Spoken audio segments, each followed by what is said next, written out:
Hello guys, good afternoon. I just want to update you tungkol sa ilog naming dinadaanan. So today is February 26, 2026, Huwebes, 4 o'clock in the afternoon.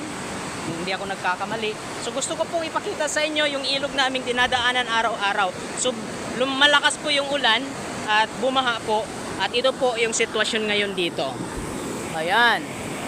So yan po ang ilog ng Bunuan River kapag malakas yung ulan, especially pag nandoon sa bundok, nagsimula ang ulan. Ganyan kalakas yung Bunuan River. So paano ko tatawid ngayon dito? Ayan. Tatawid tayo. Ayan. Huhuhuhuhuy! Huhuy! So ganyan po kalakas.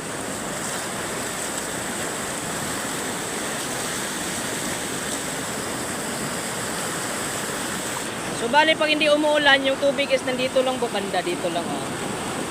At kung umuulan, so sakop po doon hanggang sa kabila. Ayan.